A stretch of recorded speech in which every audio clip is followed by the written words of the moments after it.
आपका स्वागत है। मैं इस वक्त गाज़ीपुर दिल्ली बॉर्डर पर हूं, जहां पर लगातार किसानों की बड़ी तादाद यहां पर इकट्ठा हो रही है। यहां पर 4 दिन से किसान यहां पर बैठे हुए हैं और लगातार कई किसान पीछे से इनका समर्थन देने आ रहे हैं। उत्तर प्रदेश और उत्तराखंड के कोने कोने से किसान यहां पर पहुंचने की कोशिश कर रहे हैं। हम इनसे बातें करेंगे। आप कहाँ से आए हैं? हरदोई से। हरदोई से जी। आज आए हैं आप जी। पहले से भी यहाँ पे आप तो आए थे? रात में आए थे। रात में आए थे। और कितने संगठन आपके साथ अभी आ रहे हैं और जो रास्ते में हैं? हमारे साथ में संगठन लखनऊ मंडल पूरा आ रहा है, उन्नाव है, सीतापुर है, लखीमपुर है, बाराबंकी है और लखनऊ मंडल सारा आ रहा है। आपके साथ है जी है। तो कब तक आप यहाँ पर आंदोलन करेंगे, क्या लगता है आपको? जब तक ये 3 जो अध्यादेश इन्होंने लागू किए हैं उनको वापस नहीं लेंगे तब तक जो है संघर्ष जारी रहेगा। तो आपको क्या डर लग रहा है इस कानून से? इस कानून से बंधुआ हो जाएगा किसान, इस पर राज होगा उनका। जो अंबानी जी का समझो, जैसे रेलवे ठेके में दे रहा है ऐसे ज़मीन हम लोगों की दे देगा सब ठेके में। ऐसा प्रधानमंत्री नहीं हुआ है।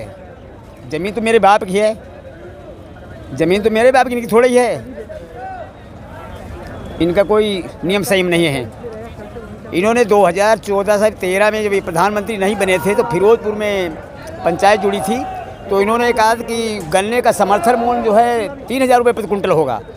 धान का जो है समर्थन मूल्य 3000 रुपये प्रति कुंटल। कुछ नहीं किया है हम लोग। और वृद्धावस्था के लिए उन्होंने कहा 5000 पेंशन देंगे वृद्धावस्था, लेकिन किया कुछ नहीं इन्होंने।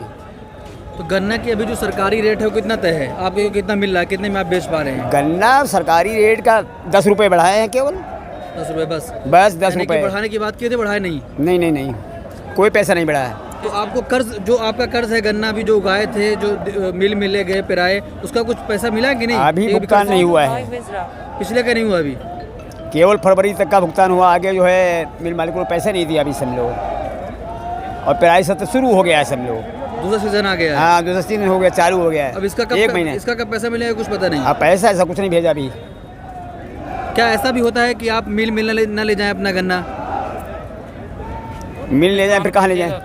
कहाँ बेचेगा? अगर नहीं ले जाएंगे पर्ची कट जाएगी, आप नहीं ले जाएंगे तो? नहीं, कहाँ ले जाएं? अगर मिल मालिकों के वहाँ नहीं गन्ना ले जाए, कहाँ जाएगा गन्ना? यानी कि आप मजबूर हैं, अगर वहाँ नहीं ले जाते कहीं बेच नहीं सकते, फिर कहाँ बेच पाएंगे भाई? कहाँ बेच पाएंगे भाई? खेत खाली कैसे कर पाएंगे? अगर हमारा गन्ना मिल मालिक नहीं उठाते तो हम आगे क्या अपना जो रोजगार कैसे चलाएंगे? आधे रेट में देखना पड़ता है। जो सोसाइटी है ना हमारी, उसके द्वारा हम जो भी रेट तय कर देगी सरकार सोसाइटी, उसके द्वारा जो भी हमारी सप्लाई है मिल को जो उनसे कुछ देने को कहेंगे उसी मिल को हम गन्ना सप्लाई करते हैं अपना। तो बेचने के साधन कहाँ हैं? कोल्लू में, कोल्लू को कोई रेट नहीं होते। कोल्लू में 250 है, कल 240 है, 230 है, वो तो अपने पर्चे से लेते हैं। और ये जो रेट सरकार तय कर देगी, सोसाइटी हमारी बिचौलिया है, जो वो तय कर देंगे उसी पर हम सहमत होकर अपना गन्ना डालते हैं। उसका भी भुगतान 2-2 साल तक नहीं होता। भुगतान 2-2 साल तक जो हम गन्ना बेचते हैं उसका भी 2-2 साल तक भुगतान नहीं होता। एक तो साल भर की फसल है, साल भर उसे उगाते हैं, फिर 6 महीने डालते हैं, 1.5 साल लगता है हमारा गन्ना तैयार होने में, और लगभग 2 साल वो हमारा पेमेंट नहीं करती मिल वाले। तो इस हिसाब से हम कैसे ऊपर हो पाएंगे? सरकार कहती कि किसान की आय दुगनी हो रही है। मेरी समझ से किसान का कर्जा दुगना हर साल दुगना होता जा रहा है। किसान कहते 2022 में हम इनका दुगना कर देंगे। मेरे को ये लगता है कि जो ये दुगना करने की बात कह रहे हैं ना, ये किसानों का कर्जा दुगने की बात करने का कह रही हैं। लेकिन मुख्यमंत्री जी, उत्तर प्रदेश के मुख्यमंत्री योगी आदित्यनाथ जी वो कह रहे हैं कि किसान बहुत खुश हैं हमारे उत्तर प्रदेश के। देखो, जो उनको रिपोर्ट मिलती है वो बहुत गलत मिलती है। जो ज़मीनी हकीकत है वो बहुत दिल दहलाने वाली है। मैं खुद ज़िला हरदोई का देश सिंह मेरा नाम है।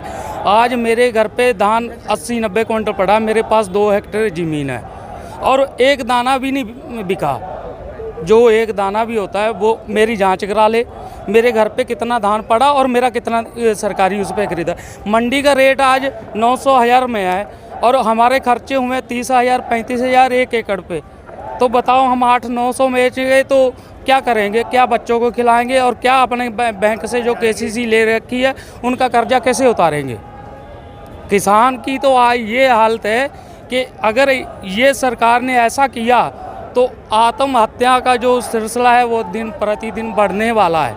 इसीलिए किसान में पूरे हिंदुस्तान का किसान बहुत गुस्से में है और जब तक ये अपने कानून वापस नहीं लेंगे और एमएसपी की गारंटी नहीं लेंगे, तब तक हम ना तो हटने वाले हैं ना डरने वाले हैं।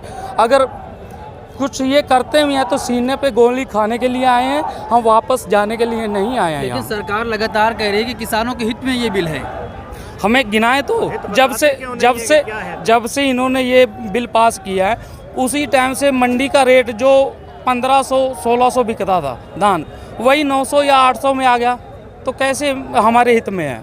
अब मान के चलिए मेरे पास 70 क्विंटल है धान, तो मैं वहाँ गुजरात में इसका रेट 2000 मिलेगा, क्या मैं वहाँ ले जाके बेच पाऊँगा इसे?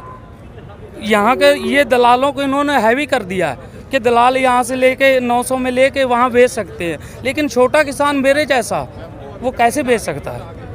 कहाँ से अंकल आप आए हैं? हापुड़ से हापुड़ से। तो आपको क्या डर लग रहा है इस कानून से?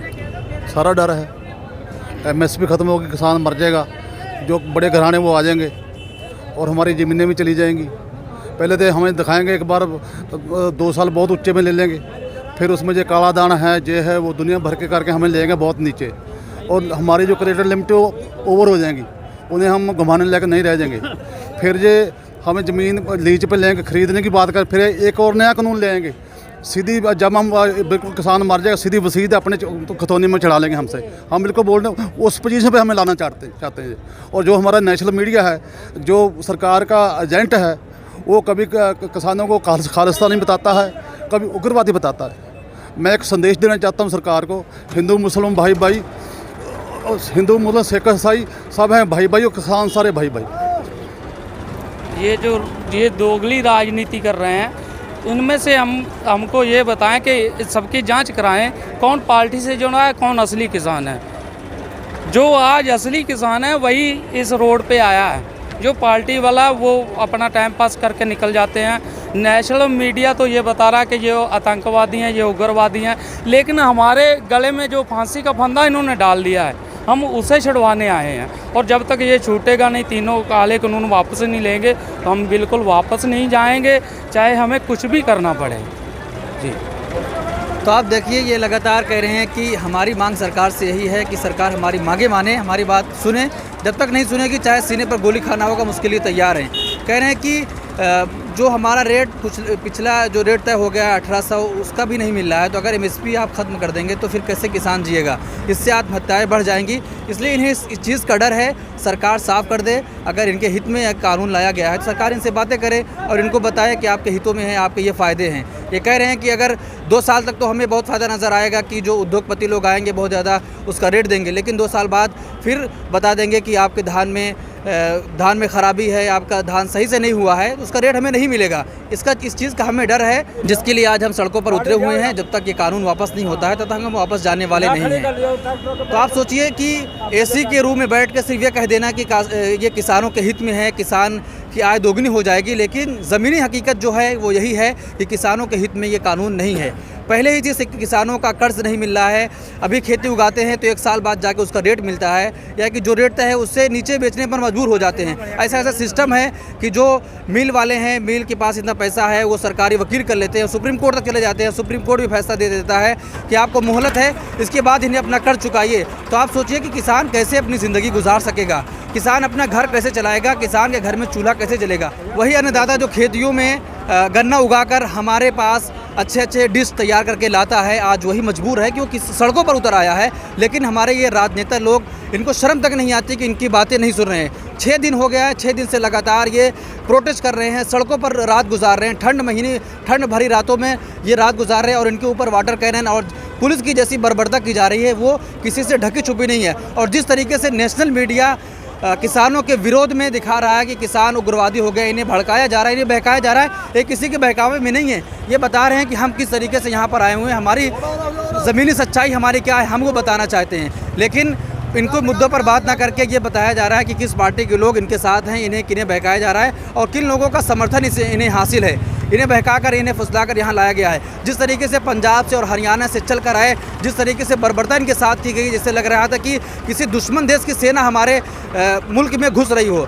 तो आप समझ सकते हैं कि इतनी बर्बरता झेलने के बाद यहाँ पहुँचे हुए हैं, इन्हें इन्हें डर इस बात का है कि हमारी ज़िंदगियां ख़त्म हो जाएंगी, उद्योगपति जो लोग हैं वो हमारी ज़मीनों को छीन लेंगे, जिसकी वजह से ये सड़कों पर आज उतरे हुए हैं। सरकार को इनकी मांगें सुननी चाहिए और इनकी बातें सुननी चाहिए, जो इनकी जायज़ मांगें हैं वो पूरी करनी चाहिए।